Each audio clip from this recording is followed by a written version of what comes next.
평택시민신문 9월 둘째 주 주요 뉴스를 소개해드립니다.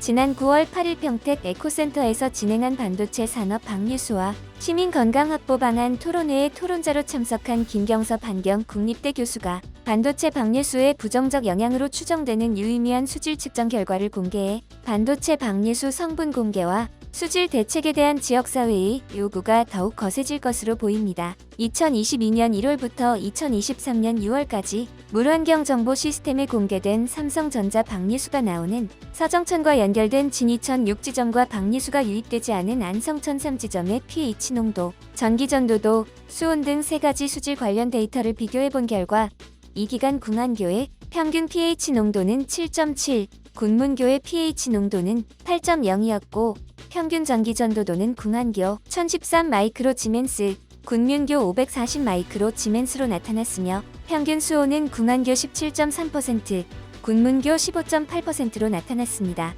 궁안교와 군문교의 평균 pH 농도의 경우 궁안교 지점이 0.3 정도 낮게 나타나 산도가 더 높다는 것을 의미하고 있으며 수중 이온 농도를 살펴볼 수 있는 평균 전기 전도도는 궁안교 지점이 군문교 지점보다 2배 정도 높게 나타나 수중에 오염을 유발하는 물질이 많이 부유하고 있다는 것을 알 수 있어 궁안교 일대의 박뉴스를 제외한 다른 변수가 없는 상황이므로 원인이 반도체 폐수일 것으로 추정되고 있습니다. 궁안교 지점 평균 수온이 군문교 지점보다 평균 1.5도씨가 높다는 것은 평균 온도 30도씨의 반도체 박뉴스가 지속적으로 배출된 영향으로 볼 수밖에 없어 생태계에 부정적인 영향도 무시할 수 없습니다.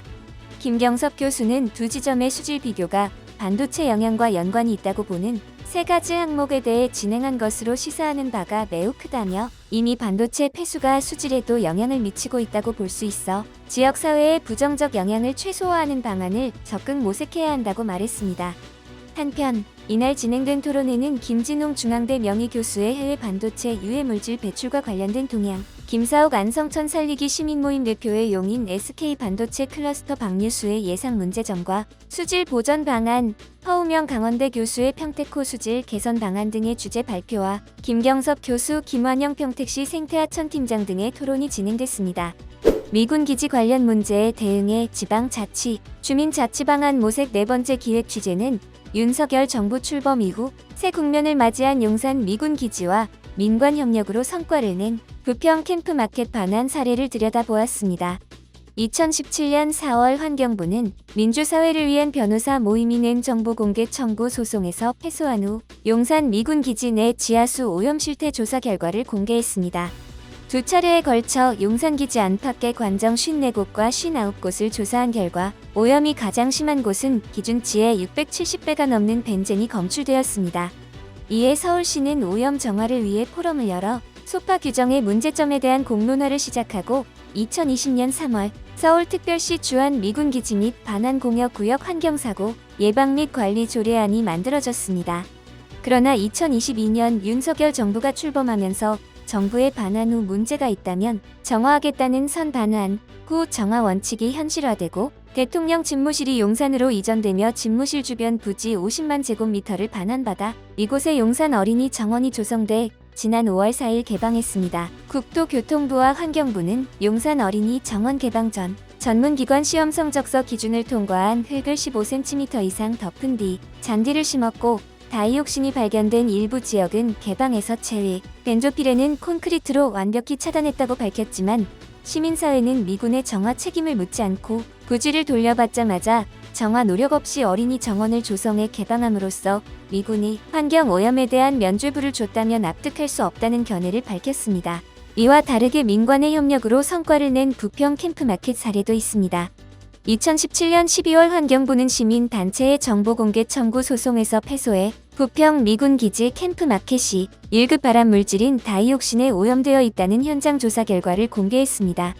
캠프마켓은 부평구 중심에 위치해 있어 주민들의 불안감이 고조됐고 2011년 10월 부평 미군기지 시민참여위원회가 구성되어 반환 지역과 주변 지역의 기획 수립, 변경, 부지 활용 방안 등을 심의 의결하는 권한을 부여하고 정부와 캠프마켓 관련 협의를 진행할 때 반드시 시민참여위원회와 논의하도록 했습니다.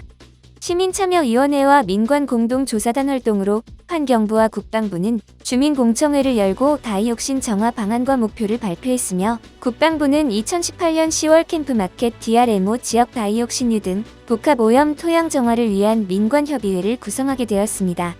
지난 9월 8일 선거구 획정위가 선거구 획정안 마련을 위한 경기 남부지역의 지역 의견 청취를 마무리하며 평택 지역 국회의원 수가 한석 증가할지 초미의 관심사로 떠올랐습니다.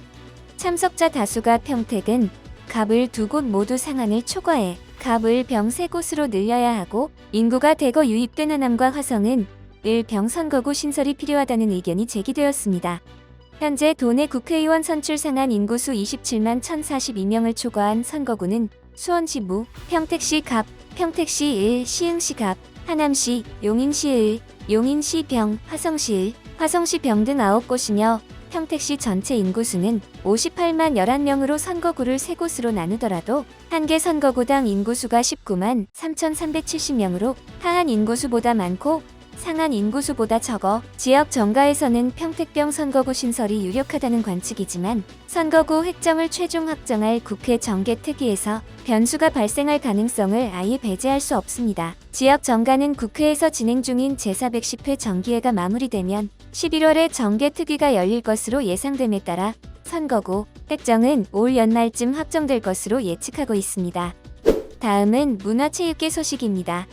오는 9월 15일 평택 남부문화예술회관 대공연장에서 국립오페라단이 콘서트 오페라 푸치니 잔니 스키키를 선보입니다. 잔니 스키키는 이탈리아 오페라 작곡가 자코모 푸치니의 유일한 희극 오페라이자 그의 말년에 작곡한 3부작 오페라의 마지막 작품입니다. 단테의 신곡을 배경으로 늙은 부호의 유산을 둘러싼 이야기인 잔니 스키키는 여주인공 라우레타의 아리아, 오 사랑하는 아버지가 널리 알려져 있으며, 이번 공연은 한국문화예술회관 연합회의 방방곡곡 문화공감 사업으로 마련되었습니다. 이 밖에도 송탄 전통시장의 문화교류 프로그램 마켓 퓨전에 초대하는 면회의 평택사리, 박명진 사회적 협동조합 공장 이사장 인터뷰, LH의 공공주택 사업 철회 요구와 토지 강제 수용 피해 주민을 위한 조례 제정을 촉구하는 문두식, 평택지제역세권주민총연합회 대책위원회 기획실천팀장 기고문, 주민이 직접 정치적 의사를 결정하는 주민대회 참여를 촉구하는 정종의 평택주민대회 집행위원 장 칼럼 등이 실렸습니다. 더 자세한 소식이 알고 싶으시다면 평택시민신문으로 놀러오세요. 구독, 좋아요, 알림 설정까지 부탁드립니다.